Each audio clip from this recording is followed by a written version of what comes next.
outsourcing. I'm trying to think of an answer for that one. No, it's more like a partnership. It's like you and your wife. I don't know if you're married. Uh, Something she's good at, something you're good at. If you do it well, it's a happy marriage. Is it similar to how this big kind of like Balaji Yes, yes. It's a bit similar to that. So basically, that's a very good example. Balaji Telefilm will produce the film. They'll write the script, they will hire the actors, they'll hire the studio, and they'll build it. But Sony Television is the people who will put it on their channel. They have the customers, they have the TRPs, and they'll market the hell out of it. Question at the back, sorry. But for some reason, no major publisher has like really backed an Indian dev team to make a AAA game. So is there any particular reason for that, or? Sorry, I didn't get the question. No, I mean like there are a lot of Indian teams popping up that are Indian devs. So, but there hasn't been any really AAA property that a publisher has hired an Indian team to make. So is there a reason for that, or is it just experience? Or? Well, I'm trying to think. See, all hit games started off as indie developers in some form. No, Indian. Okay, sorry, I apologize. So the question is that developers have not really hired Indian studios. See, the reality is that, and we've all struggled with this. Okay, we've all, when we came into this industry, we've all, for the last 12 years, some of the best people in this industry have tried to build games on PC and console and sell them to some of the big publishers, and we have not succeeded. And I think part of that is that we, in some ways, we lack a gaming culture in India. So let me rephrase that. We lack a mass scale gaming culture in India. Okay, if you look at the Western countries, their game revolution started in the 80s with Sega, with all those consoles that came in. So you've had people in the West who have actually, from the time when they were 11, 12, 13, have had that kind of console at home. So when PlayStation came out, they moved to PlayStation. When PlayStation 2 came out, they moved to PlayStation 2. Now Xbox has come, they moved on. So they have had 15 to 25 years of experience, and now the second generation has also come in. In India, because of cost and access, for most of us, few of us, we were lucky enough that our dad went out and he got us a console when we were a kid. But for many of us, we didn't buy our first console until we were working, or we started working for a game company. Okay, simply. And if you look at the number of people in this room, this is a very small, minuscule number of the people who are, I mean, forget about total India, even urban India, right? So the fact is that it takes time in any industry to build a culture.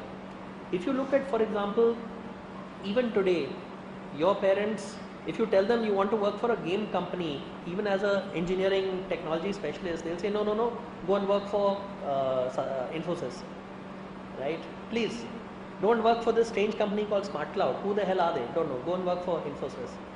So the fact is that that culture has not yet steeped into our main scale. And the point I'm making is that because of that, our ability to create games is not as good as what has happened in the West. So I'll give you an example. If you go to Eastern Europe, you find teams which are basically, they could be Czechoslovakian, they could be Russian. 10 guys sitting in basically a studio downtown, and they're highly creative. You see the stuff that they do even as prototypes, and it's absolutely amazing. And you come back and think, why did we not think of that? Ye to bahut aasan hai. The fact is, we haven't thought of it. I think another reason is outsourcing is also, I will not use the harsh word like killing, but outsourcing is like there is limited capacity in every country, and outsourcing is taking a lot of capacity, and like you are saying that this is an issue, like all the graduates, they want to go to Infosys and all those companies, and it is cannibalizing to a certain extent outsourcing. Yes. The second part answer to that question actually is that, when you look at the cost of development on PC console, as I was saying, $2 million to $10 million, the ability in Indian rupees to fund that amount of money is very difficult. Okay. Whereas that is now changing. for example, you have now Indian developers who are making some very good games on smartphones and apps who have actually won awards in Barcelona, right? And basically the reason is that the cost of building a game today is anywhere between $10,000 to $100,000. So it's quite easy for somebody, a creative team of 5, 6, 10 people, to work on the game for 6 months, polish it to the level where it can actually go out and be seen as a good quality game for India. So again, you know, the digital revolution is changing that whole piece of it. Sorry, 1 second. Did you want to ask a question? No. You raised your hand like this. It's like the auction, you know, if you do this in the auction, the guy will say sold $1 million. Yeah. Published Angry Birds, and it got acquired by Electronic Arts. And I think they also published a game called Cut the Rope. So, and I understand that in that model, what happens is that you give away a lot of copies for free, and you toggle between giving it away for free and making it for 99 cents and making it for $1.99 in an app store. And maybe you have 3 or 4 good free downloads, and maybe you sell 2 or 300,000 copies, and taking other kinds of complexities. And how, if you dabble a bit in that, or if you have some general idea of it, you would want to dabble in, and you could share your thoughts on that, it would be great. Okay, so you've actually described the entire app gaming industry in about 30 seconds. That is the ecosystem. I'm not sure if I'll be able to even do justice to that. The reality is there are well-known business models in that ecosystem. A lot of it is written available on the web. It is well researched. It's a different business model from the PC console gaming system. Would you like to share your thoughts or insights? Then I can answer it, but otherwise it's such a big canvas. It's kind of difficult for me. Okay, any other questions? Sorry, 1 second. I just want to mention that Chayovo, a studio based out of Kerala, has already published with Chile.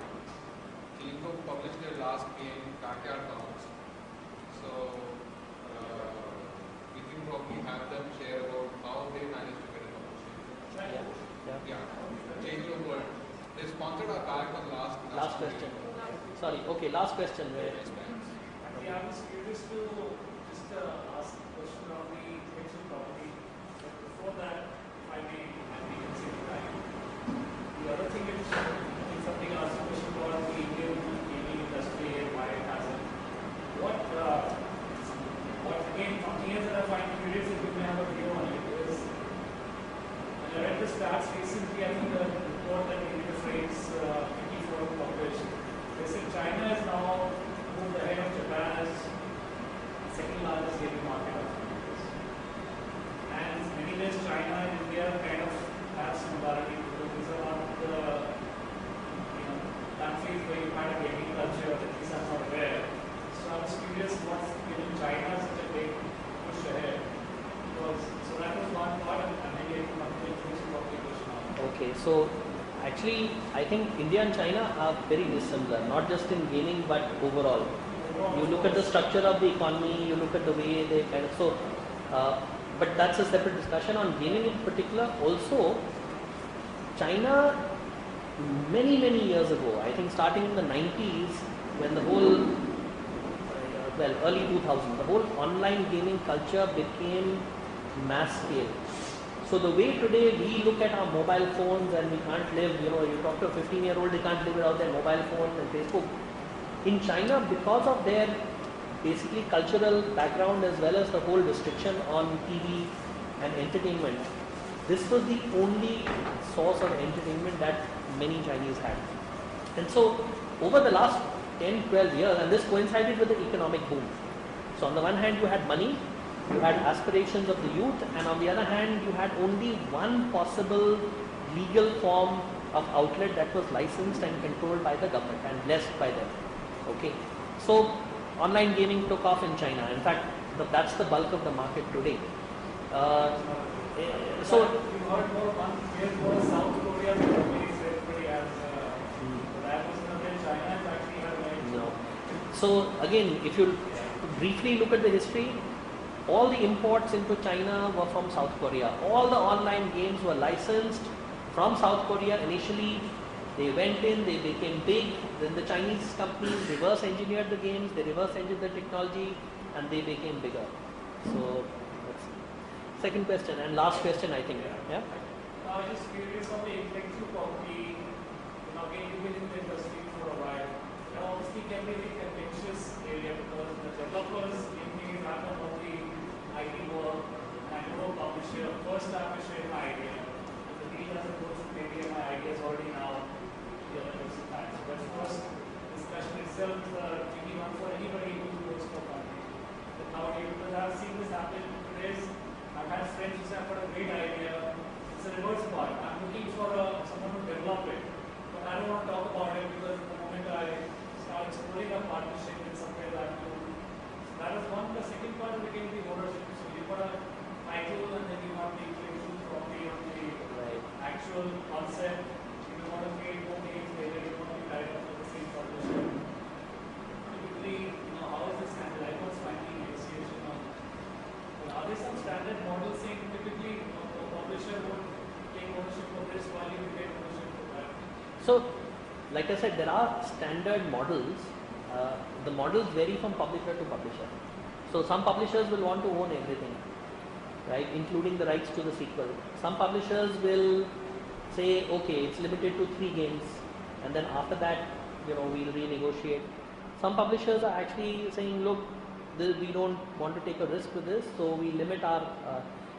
It depends. There is a framework that the publisher works with, but then it's all about time, space, and money.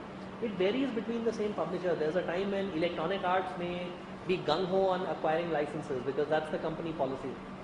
There may be a time when they say, look, we're kind of pulling back and we're moving to the digital era, so we don't really want to focus on this. It's very unlikely that a developer retains your rights and is more of a marketing distribution fee kind of thing that a publisher takes. That's very unlikely. So the models are there. It's not that it's unlikely. Those distribution models are there.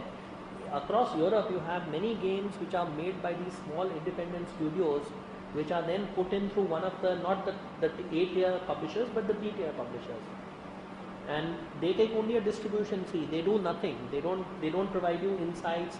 They don't send a producer. You come to them and say, right, we've signed the distribution deal. Game is ready. Out. Okay, that's it.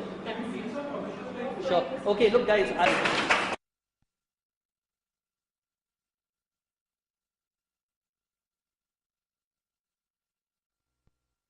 Fighting games basically. Hello, this is yes. Do I need this really? Okay, so I made a game called Will Fight for Food. It was a combination of RPG and fighting games and maybe even adventure games. Like it was not confined to genre as such. So let's start. Since this is a post-mortem, I'm going to analyze the steps from the start to finish, what it took to make the game, how it was done. So let's start with assembling a team. So Will Fight for Food was a 4-member team. Me, I was the programmer and writer. There was an artist, there was a musician, and there was a tester and / designer. So how did we do this? So it was all done via the internet. At no point of time did 2 team members actually meet each other in real life. I was located in Jaipur. The artist was located in Texas, US. The audio guy was also located in Texas. And the designer was located in Leeds, UK.